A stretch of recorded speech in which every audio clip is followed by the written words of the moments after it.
Good afternoon, it's Jeff and Wilma here at Buderim, and this afternoon we're going to talk about our strategy for growing Chinese garlic. Now, Chinese garlic doesn't get a very good, hasn't got a very good reputation around here, but at the same token it's about a quarter or a third the price of Australian garlic and other imported garlics. But as far as appearance goes, you'd probably give it 10 out of 10. It looks like beautiful garlic. And so our strategy this year for growing garlic is different to last year.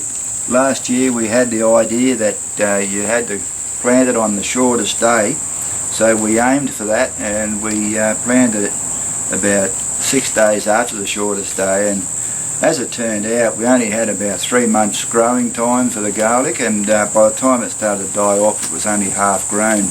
So we got on the internet and we got onto the DPI website, and it turns out that they recommend to plant garlic around here about late March, early April. So I'm all fired up to plant my garlic late March in my garden.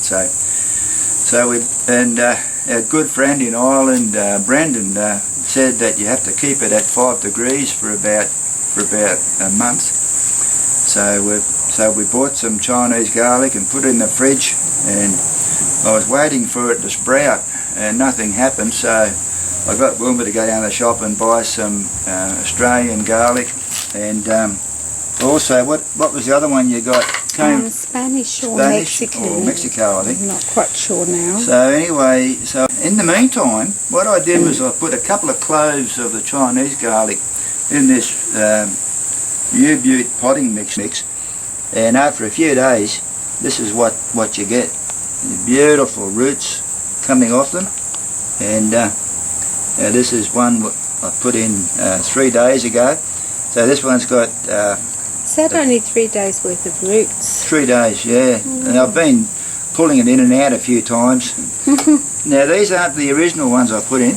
Now the original ones I put in was about 3 weeks ago, and I put them in when you were buying the other stuff, and so I've transferred them from the potting mix to these pots, and one of them's got roots growing out of, you can see they're beautiful plants. They are, they're really lovely. Yeah, this one here's got roots coming out of the pot, out of the bottom of the pot, so it's really growing famously.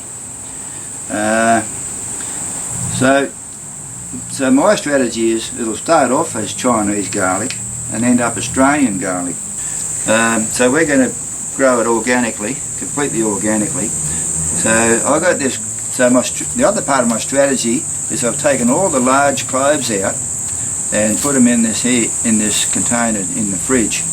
And you can see one of the Chinese garlic, a couple of them have sprouted out the top, and so they're going to be in there for at least a month. And I've taken all the little ones out of the middle, and we're going to use them in our cooking in the meantime.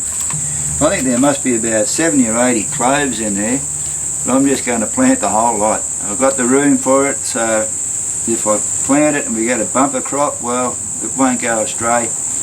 We'll be able to dry it or freeze it or something like that, you know. Definitely won't go astray. The other thing that I've just recently found out off the internet is that you've got soft stem garlic and hard stem garlic. So last year our garlic didn't get any hard stems on it, and I was wondering why. So we must have had the soft stem variety. So I've got 3 varieties here, so one of these might be a hard stem variety. Actually, the reason why I wasn't sure about the Chinese garlic and why I tried it out was that we had the idea that they use inhibitors, growth inhibitors in it, so it won't sprout. So I even had my doubts whether it even grow. So as it turns out, it grows beautifully. So yeah, it's very strong and prolific, isn't it? Yeah. I found another one here with a sprout coming out of it. That's the Chinese one. So these have been there nearly 2 months now, so